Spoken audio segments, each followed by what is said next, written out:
Cardi B asked the question whether or not she is the drama. And while I don't know, I mean, she could be. I know that you definitely are. There is a reason why one thing happens and then it feels like there is a spiraling. And we are going to talk a little bit about that right after the intro.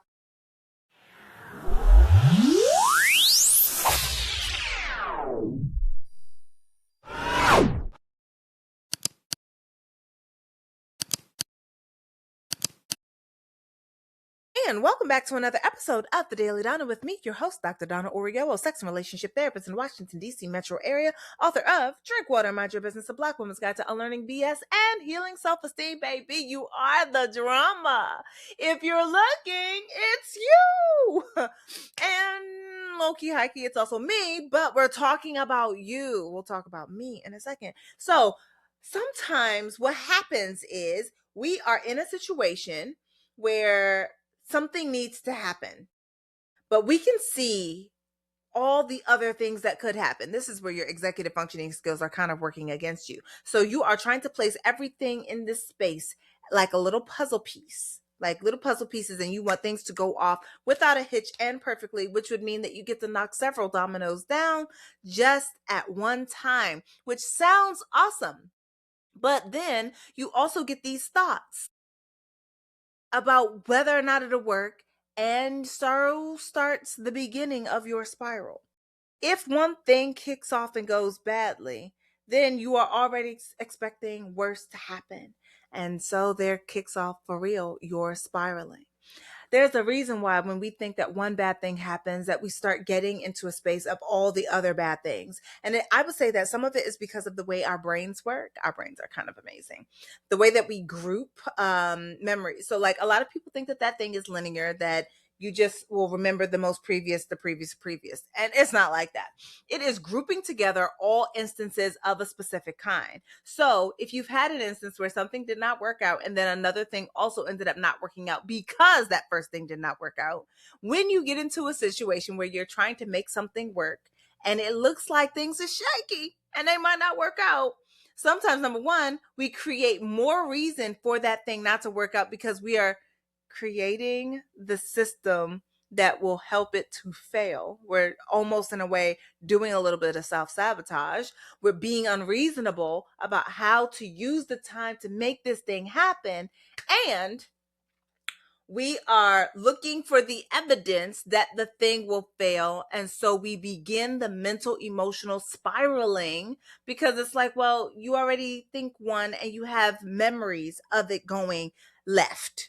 And so you are looking left for the thing to keep going left. But baby, turn around and sit down. Sometimes the drama is us. We are looking for evidence that the thing will go wrong. We are expecting the thing to go wrong. And so we are behaving in advance like it will go wrong, including playing the role that is required when things go wrong. That doesn't mean that you are the problem alone. Some of it is based off what the past has been, what you have learned to expect from certain situations, and how you want to move through them. I'll give you an example because I realized that I was putting myself in this position. Baby girl was the drama. So I decided that I wanted to do some rearrangement of my house. Now, the first thing that I really wanted to do was actually just move my office in here. And this was going to be a office studio combo as opposed to taking over 2 rooms in my house, which I didn't think was all that cool. So one room is my old office is now going to be a sitting room.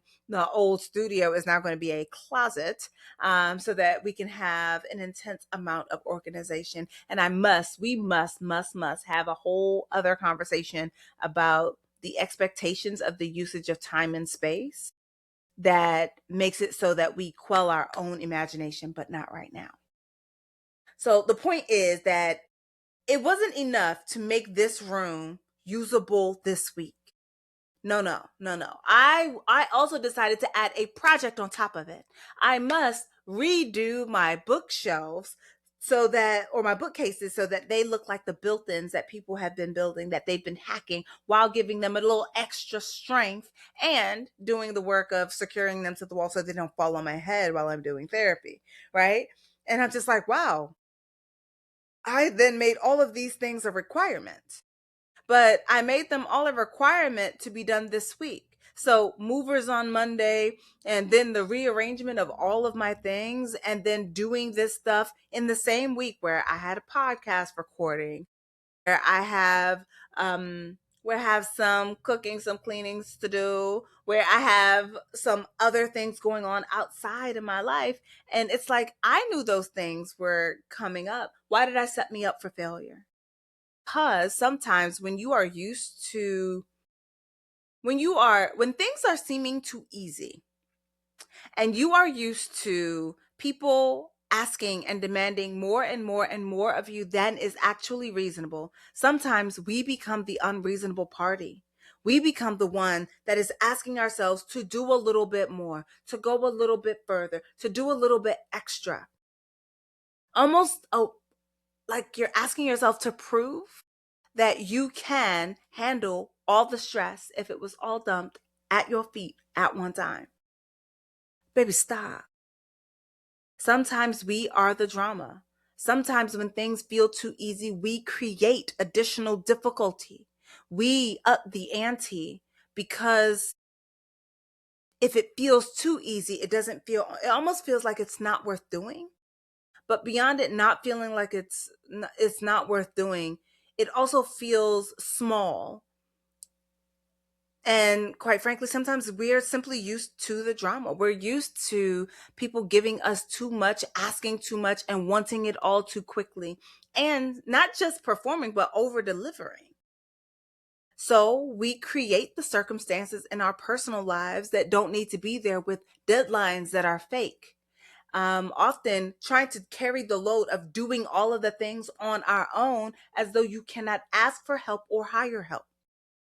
There have been way too many clients, friends, and loved ones that I have seen trying to find the way to do the thing all by themselves. Number one, because they don't like asking for help, because they don't think that they will receive help, and because precedent has shown them that they usually rise to the occasion in their Little Miss Drama tour.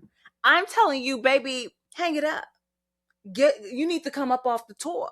You don't need to be the drama. You can have a life that has a little bit more ease, but it's going to require you to remind yourself that you are allowed to have ease, that you're allowed to have help, that you're allowed to have assistance, that you're allowed to give yourself additional time, and that eventually you will still have the things that you want. Sometimes your body is telling you to sit your ass down. Well, baby, I'm sad. My body did that to me today. I overworked myself this week. I way overdid it, trying to prepare for too many things at once, coming off too many larger projects at once, while preparing for new things all at the same time. And the way that I have been stacking every day in this week has not left a lot of room for rest, has not left a lot of room for checking in with me, for understanding what's going on with me, and for giving myself space.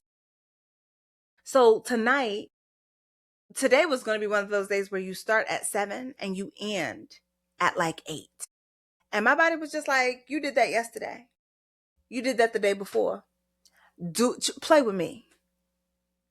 I'm not playing with my body. My body, sometimes the body will it will communicate to you that it's not okay. Sometimes it's that friction of anxiety, right? Sometimes it's your heart beating all off course, right? It's that headache. It's that feeling of fatigue. And when it does that, sometimes we need to pause and listen to what it is saying and determine whether or not that thing that we're wanting to do is more important than what our body is telling us to sit down. Mine's told me to sit down, and baby, I already told you, I'm sat. That means that the plans that I had this evening, canceled. Do I want to go? Absolutely. Can I go and not cause myself additional harm? I don't think so. The way that I know my body, I know the way it behaves, I know its rhythms, and I knew I was pushing it on Monday. Baby, it's Thursday. I can't keep going this way. So, what are the signs for you when you know that you are pushing your body a little bit past its limits, and it's looking like, what are you doing? I don't like this. When do you know? Because I know that I've had clients who've been like, well, I need to go to this party and I got to go visit my mama. And then I got to do this thing with my cousin. And I have this meeting that I need to do. Plus, I have these projects in the house and all the things have to be done this weekend. And then are wondering why they are feeling so overwhelmed and feeling so anxious and feeling so fatigued and feeling so burnt out. Just wondering. Sometimes you are the drama. Sometimes you are the one that is doing too much. Sometimes you're the one that simply needs to sit down and rest. So, I hope that you will join me on the couch and sit your booty butt cheeks down. Take a little rest, take a beat, and ask yourself whether or not you have been doing too much. If you have been moving beyond your capacity and you actually just need a break.